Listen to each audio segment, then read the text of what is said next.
Okay. It's my pleasure to introduce a couple local authors, Mary and Katie Albrecht. They've written a book called Broken Neck, Finding the Family You Never Knew You Always Wanted.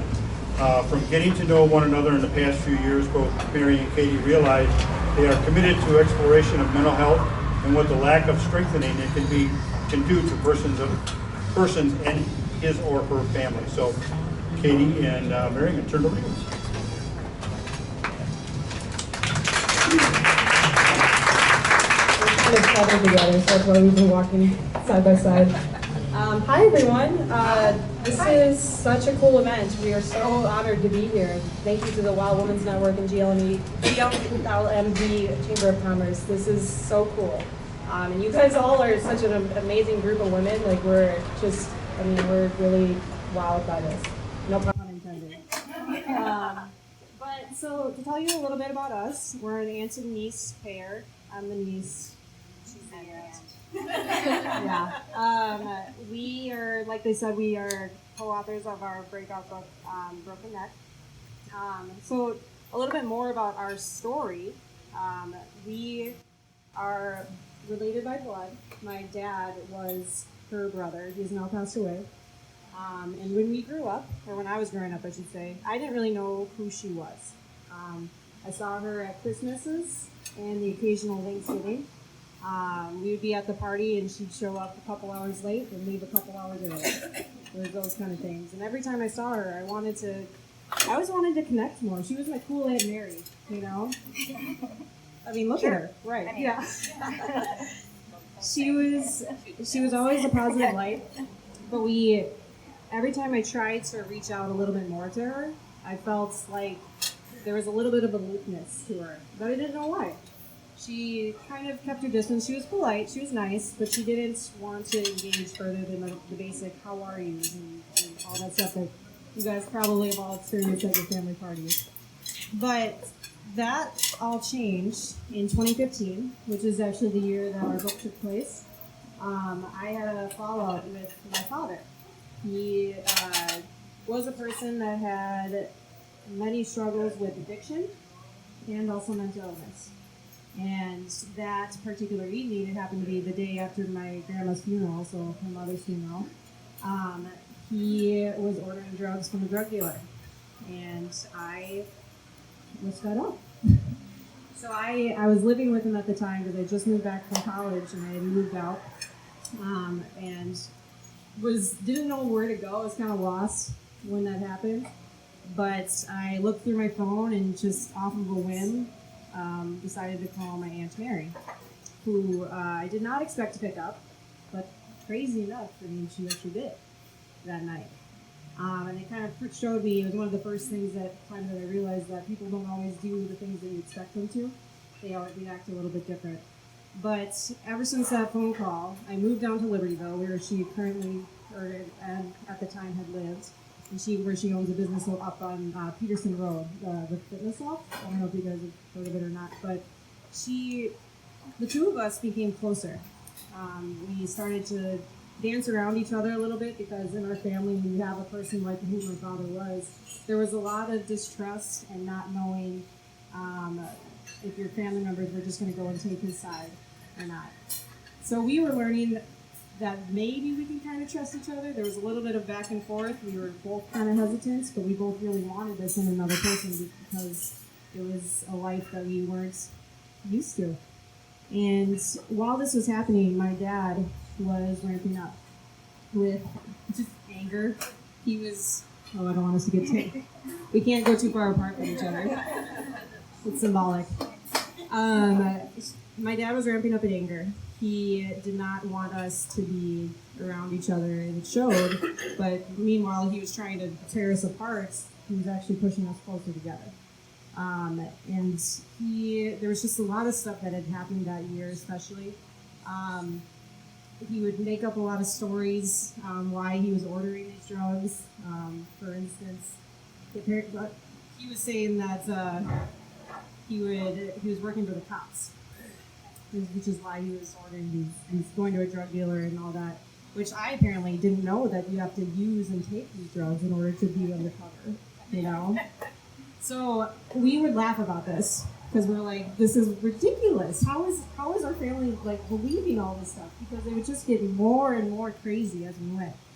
And we would tell our friends, a lot of Mary's clients, who they have a very open business where they talk about all their personal stuff and everything.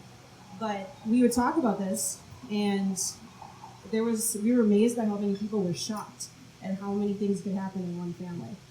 And it got to the point where Mary kind of looked at me, she's like, isn't our family crazy? Like, we should write a book about this. But I think she was joking, but I didn't realize it at first, because I was like, that was a no-brainer. Like, this makes perfect sense, you know? Like, I kind of went along with it for a little bit. I was like, yeah, let's do it. When are we starting? And then it just never came to anything. So I got to the point where I was like, well, should we write a book about this? And because, you know, internally I was screaming yes. I was like, yes, we should. This makes sense. But Mary, however, responded with, no. No way. So you guys can see we were learning to get to know each other as this was happening. And we somehow pulled it off despite not agreeing right away in the beginning.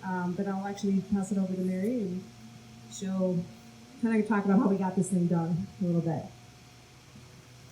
Hi, everyone. Can you hear me okay? Is that close enough? Okay, yeah. So I didn't want to write a book. Come on. I was kidding. You know, we should write a book about it. No, I didn't want to write a book, especially about my brother. My mom had just died. My dad had a stroke. He lost his license. He fell. He tore his shoulder. It was very stressful for me. I only have one other brother who's autistic, and so it was me. And here was Katie in my life, and then my other brother, who I had successfully gotten away from, was now back in my life because she was in my life. And so, yeah, I didn't want to write a book. It was like, there's just no way. Even if I wanted to, there wasn't any time. And so Katie kept kind of pushing. She was very tactful about it. But one day I'll never forget, she sat down in my studio, and she like pulled her legs up and crossed her arms over, and she goes, I think you need to examine your priorities. and she was 22, you know, and I was 50, 51. So, yeah, whatever. and I was like, you have no idea. But somehow it took on a life of its own. And I kind of humored her because I thought she would forget, or she would get distracted, and maybe she would, get on to something else, and then we wouldn't have to write the book. But I found that the more I wrote, the more it was therapeutic to me. Okay, so what we did was, at my fitness business, I've been there 15 years. It's very under the radar, low key. I don't advertise. I don't, it's the way I like it because of my tumultuous past. But we would sit at the stage where I took my exercise classes, and we would prop our feet up and put our laptops on our laps, and we would say, okay, go, let's write. And then we would write for 2 minutes, and we'd be like, so anyway, and we would start talking. And what's kind of neat about this book is that our relationship unfolded while we were writing it. We were learning to trust each other while we were writing it, so it's like in real time. And so it was funny that we even got this book done because we talked about everything else, and I never had a family member related by blood that was so open and honest, and I thought any moment she would revert to what we call the Albrecht doctrine of denial and be like, oh, Ken's not that bad, that's my brother. We really probably shouldn't be doing this. No, she never once did that, and that's why we have the tagline, finding the family we never knew we always wanted, because I had him completely pocketed away. Even though I grew up in Libertyville and my parents were in Libertyville, I had all my mechanisms in place, But with her openness and honesty, all the walls came down. So we started to write, and then we would go back and forth, which is what's so great about having a co-author, is that if one person isn't motivated, the other person can jump in, and we'd be like, okay, we're going to put 30 minutes on the clock, and we're going to write. Ready, go. And then after 10 minutes, we'd be like, oh, I think I need a beer. which I have beer at my studio, and wine, and cheese sticks, which is in the book. So so we would grab a glass of wine and we'd be talking about everything else, and we'd be like, okay, we really need to work now, we really need to work now. So it took like 3 years to write the book. But not bad considering we didn't know each other, and I still had my brother on my tail, and I had my dad to take care of, and I had a business of my own, and I had my own home with a husband, and I have multiple health problems of my own, so it was quite amazing that we even did this, but we did. And what became really obvious, I like to read notes, whereas Katie doesn't. This is how we differ. So many ways we differ, but we're a lot alike. It became very evident that she was the same voice in her nucleus of 5 people that I was growing up. And basically what was happening is we had lived parallel lives. She had it with her dad. She left in the middle of the night, basically, or late night, with nothing, got into her Honda Accord, didn't know where she was going, and never went back. I had done that almost 3 decades earlier. I had just gotten into my Honda Accord, okay, with whatever I could fit in it, and I ran away for 5 years to Rhode Island. That's another story. But so here she was doing the same thing, but she ran to me. But anyway, the parallel lives thing became sort of a, we gave each other a voice, and we vindicated each other. And again, with the book, that's what unfolds in it. And we decided, rather than just writing all the bad stuff about Ken, we would talk about our love story and how we got close. And I've never had an Albrecht family member that I don't keep my guard up with. Which is why us being tethered like this is actually kind of funny, because we're pretty tethered by the book. But anyway, I think I'm going to turn it back to Katie. I think what became evident to me as I got to know her is that she didn't realize that my brother had been born mentally ill.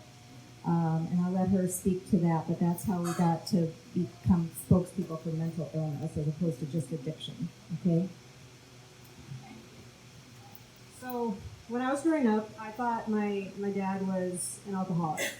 I thought that was like the cause of all of our problems, because every time we would come home and there was, does anyone like Bruce Springsteen here? A couple people, yeah. My dad would play Bruce Springsteen when he was drunk, and we would hear it.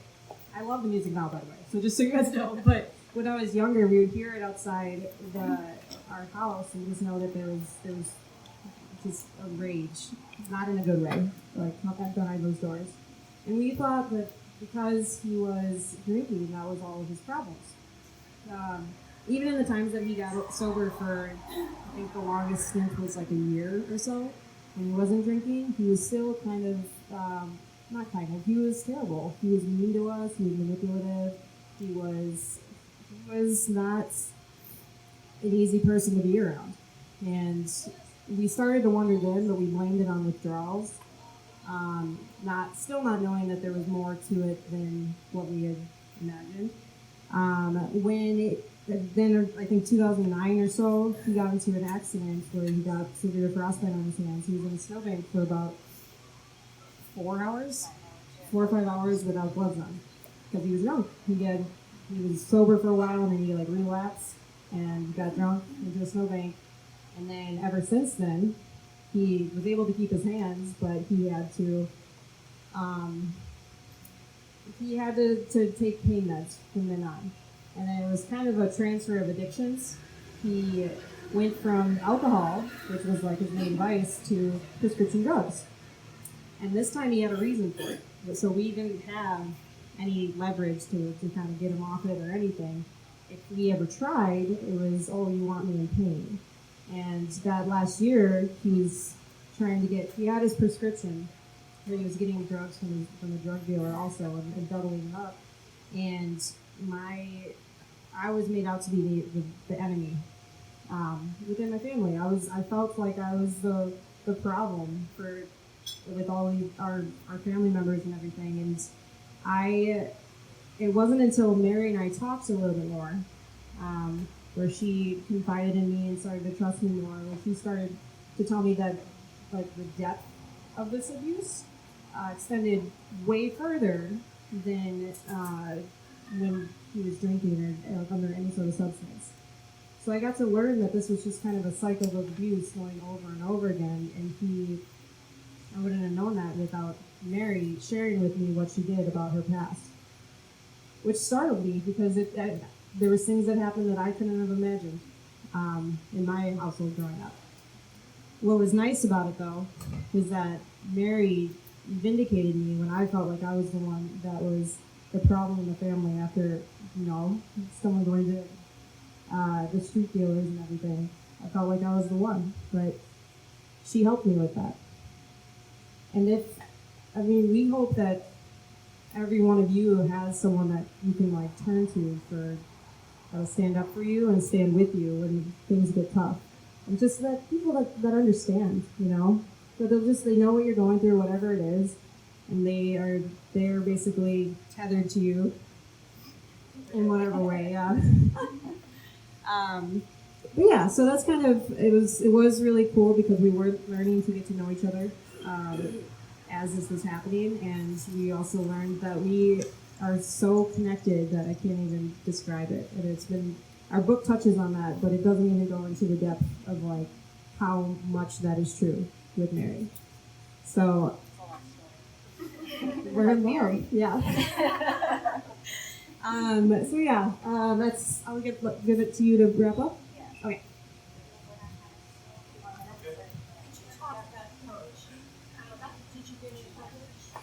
Okay, so we self-published because we found out that these days, in order to go through a traditional publisher, you have to have a literary agent, and then they don't do it for free anymore, where they take a percentage. They still charge $3,000-$4,000, which is what it cost us to self-publish, and we got to retain the rights to the content and what we wanted in it. So we're like, we want the story out. We're just going to do this, and so that's how we went about it. But we're going to take questions at the end. I'm just going to wrap up here and then hold that thought if you don't mind. But yeah, basically, Katie and I have now become basically spokespeople for the cause of mental health and talking about it and bringing it up. I've spent my life in physical fitness. We talk about my flabby arms, my bad back, my neck hurts, I've got arthritis, whatever. Everybody talks about that, especially at the start of the year. It's like, what can I do about this? But do we really talk that freely, even in this era, about how are you doing? How are you mentally? How is that person mentally? Maybe we should talk to them. Maybe we should ask. It's okay to share. There's no stigma anymore. We're trying to get rid of the stigma. My brother was born mentally ill. He would sit on, according to my mom's friends, on the couch when he was 1 year old, and he wouldn't move. He wouldn't try to get off, he wouldn't roll, he wouldn't anything, and my mom thought she had the most wonderful baby. There was a whole autistic thing going on by the time I was aware. He's 2 years older than me, he was. And it got to the point where we had to close the blinds and keep the music down, and we couldn't even talk in a certain pitch without him screaming at us. And there was a whole autistic thing going on with that. And people would say things to my mom, who ironically was a speech pathologist, and she would say, "Not my son." And ironically enough, another son came along who is autistic, and she denied that as well. When my mom passed, and Katie came the next day, it was like, I'm tired of this. I'm tired of denying everything all the time. We need to talk about this, and that's okay. And now I have an ally to talk about it. So what happened is I was in a place in my life where everything was great. I have everything, friends, family, business, whatever. I had that abuse of my childhood so pocketed away that I just never thought I would share it with anyone. I can't even believe that I'm standing here right now doing this. It's only been 5 months since the book came out, and but I think when you start getting really close to somebody, you don't want to have secrets anymore. You don't want to, bury things, and it just kind of came out, the depth of the abuse, and it was awful. It was awful. I had no voice or confidence, probably not even until Katie came into my life and until the book came out. I didn't think I needed more healing, but I did, and that just goes to show healing of any sort is lifelong. Like we all need to learn and grow, and things change, and it's never like you're done, and things come into your life and they help you, help you grow. This book was really a terrible subject matter for both of us. It was so hard to write. It was raw, it was twisted, it was frustrating, it was sad. And the saddest part about it is that we tried one more time, even though he was my abuser, we tried one more time to intervene, and all of the rest of the family members let us down, and he died on Christmas Day, the first Christmas without my mom, at age 53, from his abuse, his self-abuse at that time. So we didn't help him, and that was also revealed in the book, but we all of a sudden realized we didn't come together to help him. Ultimately, we came together to help each other and to vindicate each other. And now we can go forward with healthy minds, free consciences, and really give 100%, which I now know I was only giving maybe 90% because I thought if people really knew me and the depth of my abuse, they wouldn't like me. They would think I was disgusting. And Katie is the first one I told besides my husband. And that makes sense, she said. That makes total sense. So I think at this point going forward, the Fitness Loft is taking a turn toward more mental health. We've got a lot of events booked up. We are spokespeople for youth and family counseling in town. We went there for counseling when Katie first came. We're going to be the keynote speakers at their gala in September. And what our mission is no more secrets. Let's talk. Let's talk about everything. I mean, you can talk about your bad knees, but you can also say, I really am anxious today. I need a Xanax. As opposed to, that's weird. I just want it to be that normal, and so that's sort of our mission with the book going forward.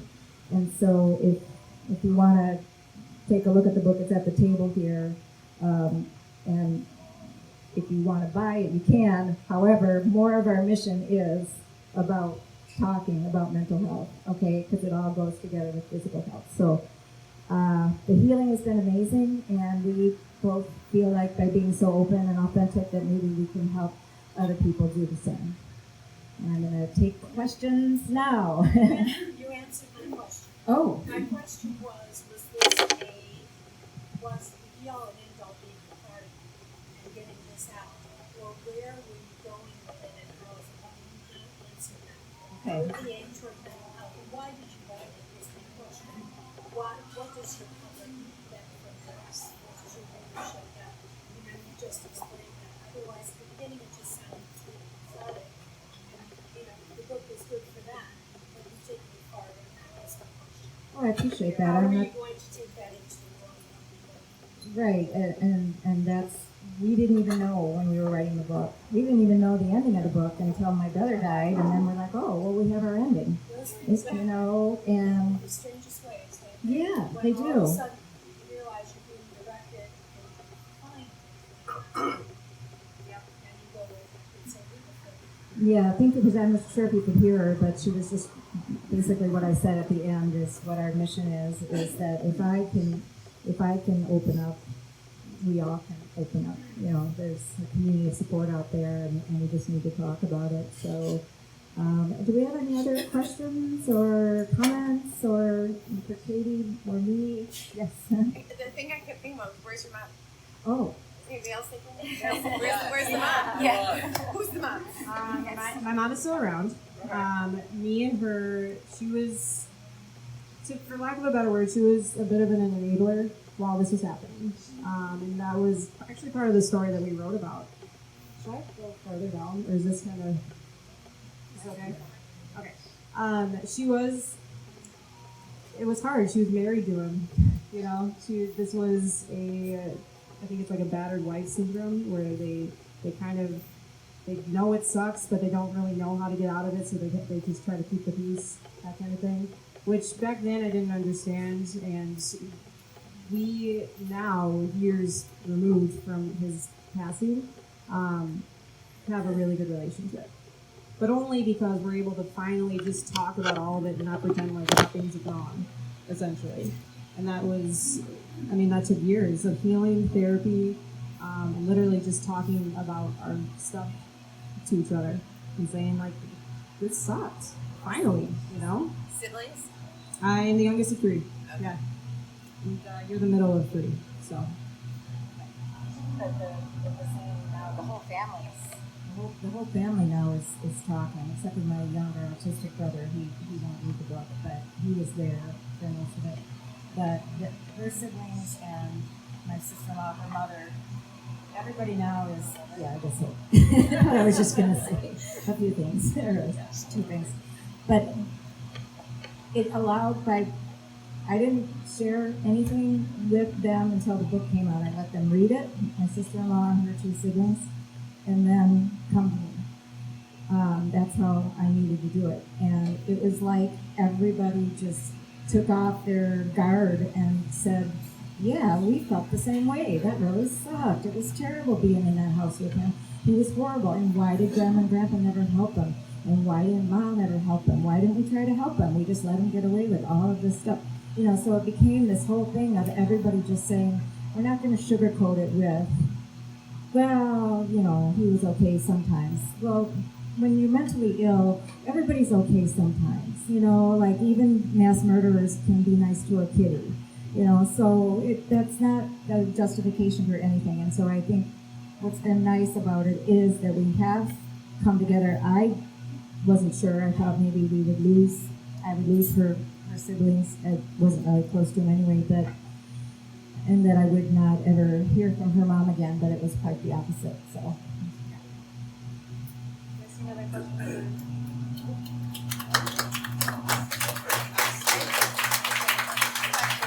Do you have a question? Oh, I was wondering why he's waving. Yeah, right. So the camera guy, Michelangelo, believe it or not, has a question. So you haven't said it yet, but I feel I want you to say it. In vulnerability, what did you find? Right? Like, I feel like a lot of your stories about being vulnerable and like that there's power in being vulnerable. He was asking what we found being vulnerable, right? Well, I mean, for me personally, I found that other people will be vulnerable too. And all of these events that we've had people come up and say, like, I couldn't relate to completely. Like, not all this stuff happened to me, but this is what happened. And then they'll just go and they'll talk about their stuff and everything. And it's just, I think vulnerability, which is really hard for me to say, leads to more vulnerability, which has been great because I feel like we've been able to connect with a lot of people just because we shared our story first, you know? Do you have a question? Most of you guys deal with something angry you felt because my mom was bad, and I married somebody who was not only bipolar, but he was the manic depressive kind. Yeah. And then he turned schizophrenic. Wow. And so my kids have had to deal with it, I've had to deal with it. And when you're finally to that point where you're angry. Yeah. Why did this happen? And in our case, why didn't his family let us know? Yeah. So I didn't marry him. Yeah. Yes. Oh, that's funny. We've got 5 kids, and my kids have been afraid that that's going to start coming up in them. Yeah. Well, yeah, I mean, we've lived a life of anger, for sure. Yeah. And there's nothing wrong with that. We used to be ashamed of it because, like, We felt it was unfair. yeah, we have to be this, like, perfect family. We even, every time we went to her parents' house, we would have to be, like, 3, 2, 1, ready, smiles on, you know? And then, but we'd be, like, screamed at the entire way, like, over and everything. And I was thinking about, with you. I tried to warn. Oh, yeah, you tried to warn? Right, I tried to warn my sister-in-law before she married him. But when you're young, And you don't Well, Because you never know what's gonna set them off. So the whole house is walking on yeah, eggshells. perhaps.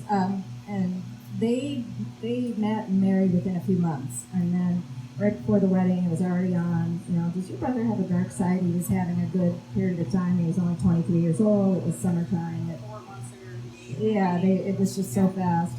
But in my case, because I answered her truthfully when she said, does your brother have a dark side? And I said, yes, you need to get out and you need to run. My mom is the one who stepped in and said, how dare you ruin the wedding? You hate your brother so much that you're even willing to ruin his wedding.